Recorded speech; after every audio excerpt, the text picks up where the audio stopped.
Hey, Charlie Cox, you're a big deal. I'm a big deal. Let's have lunch. Hello, my name's Ryan Lodgson, and I have a world record for the most Marvel tattoos.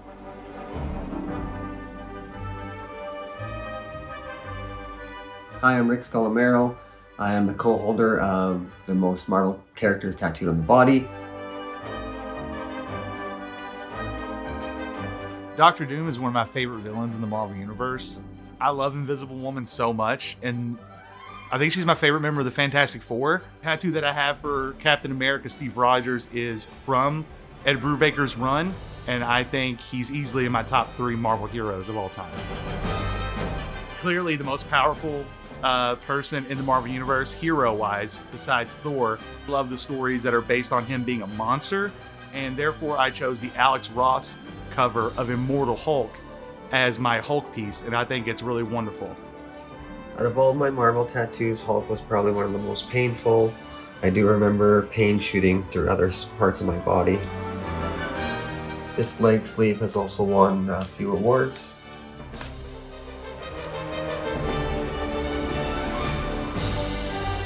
I would say the most complex ones would be Mystique and Magneto. They are probably the most detailed, and also on my neck, which can be a difficult spot to tattoo, especially with highly detailed color tattoos.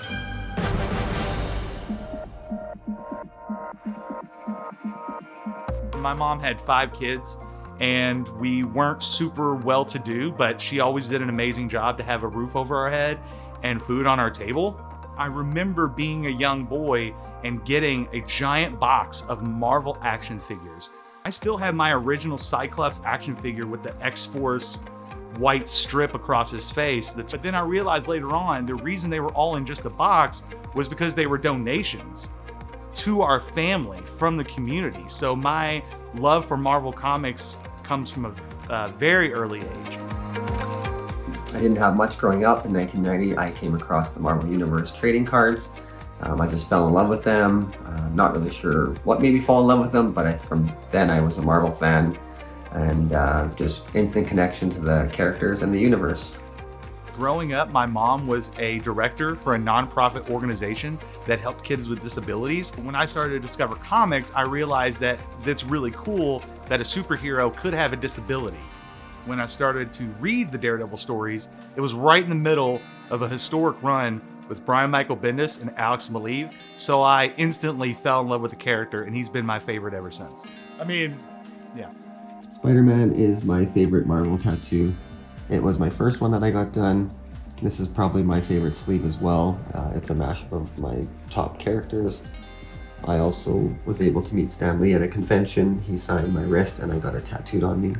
I actually was lucky enough to meet Stan Lee. I think it was about a year or so before his passing.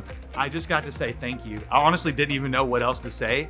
I was wearing my Daredevil t-shirt and I had my sleeves done at the time. And the work that him and Jack Kirby and countless other creators and writers have given the world can't be understated.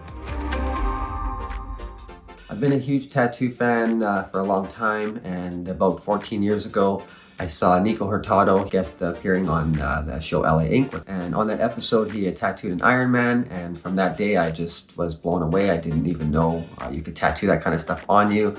So from that day forward, I knew that I wanted a Marvel sleeve, and I ended up getting my second last Marvel tattoo done by Nico Hurtado as well. When I first started to think about getting tattoos with Marvel, it strictly was just Daredevil and Bullseye to commemorate the Brian Michael Bendis and Alex Maleev run on Daredevil. Then that slowly progressed to having a hero and a villain sleeve. And then around that time when my sleeves were done, I just realized why not just continue it on my back. Tattoos are a really wonderful form of expression. I think that your body is a canvas, and just like any nerd, you want to show what you're passionate about. And I'm passionate about the characters and the stories that the writers and artists for Marvel have created over the years. They've created so many memories, and I just wanted to celebrate that. I've actually been communicating with Rick, congratulating him on being the co-world record holder with me, and I think it's awesome. He seems like a really awesome guy.